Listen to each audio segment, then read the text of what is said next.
Hello and welcome to the Possum Stamps YouTube channel. This is Candace from Candoodle back with another video making this clean and simple popsicle themed summer card. So let's get started. So for this card, I'm going to be using quite a few of the same popsicle from the Extra Scoop stamp set. So I'm starting out with the matching die set and taking that popsicle to make myself a template. So I just took a piece of regular 110-pound cardstock and cut that die from it. And this is going to serve as my template to stamp all of the rest of those popsicles. So here's the Extra Scoop stamp set, and I'm going to get out the popsicle I'm going to use and line that up and make sure it's nice and centered on my die cut puzzle piece that fits nicely into my template. And I was making sure I was happy with it before I go on to stamp the rest of them. So off camera, I die cut like 10 of these popsicles, which I'm going to use on the card, and I actually cut them out of Bristol Smooth cardstock, and each of them is now going to fit in here like a nice little puzzle piece, and I can just stamp as many of those as I need for the card, and I find that this goes a lot faster than just stamping and die cutting each individually, so this is how I like to do my mass producing.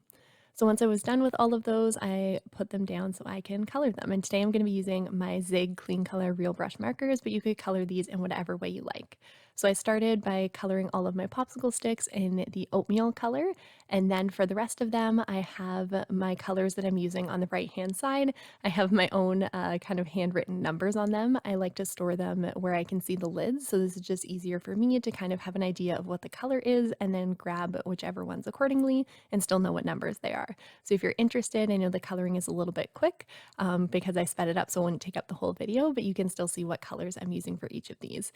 I decided to color these in a fun summer rainbow, but you could color them in whatever colors or mediums that you prefer. So I'm doing some very simple coloring on this. I love zigs because you can get a lot of dimension and shading without using a lot of colors. For each popsicle, I'm only using 2 colors in my colorless blender. So I came in on the left-hand side with my darkest color to add some shading, and then I kind of just pull that out with the second color, and then finally come in with my colorless blender to kind of pull both of those colors to the right-hand side.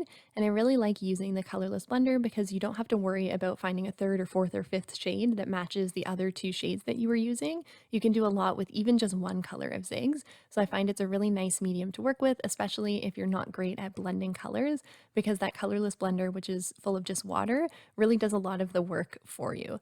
So I feel like I don't use these enough, and I was very happy that I brought them out for this video. But you could, again, use any coloring medium that you choose, and these would look great. I love that these ended up looking really like ice pops at the end of this. I knew I wanted to arrange these in a circle on my card base. You can see the design we're headed for on the right, and I wanted my sentiment to be in the center. So I took a piece of cardstock that was the same size as my card, and I drew lines just out from the center with a ruler so I could tell where the exact center was. And then I used that kind of guide to put my sentiment in my MISTI. And then I took my actual card base and stamped on that, knowing that it would be exactly in the center. So I kind of used that on the left-hand side there as my guide to also center the popsicles. I was gonna transition the guide onto my actual card base, but I realized I could probably eyeball it and get them pretty close to what I wanted without having to actually do all the measuring and everything like that. So I got my popsicles into the order that I wanted them on my card base, and then I started by gluing the top and bottom and the left and right sides. That way I could put the other popsicles in and kind of make sure that they were centered with just eyeballing and not having to do any extreme sort of measurements, which I know is something very against what I would usually do. But I think in the end it turned out pretty visually pleasing and looks pretty centered, so that's what counts.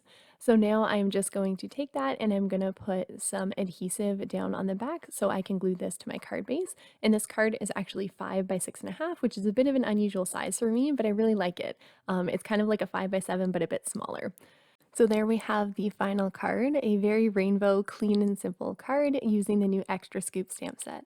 I hope that you enjoyed today's video. Don't forget to subscribe for more inspiration, and I will see you in another video. Bye!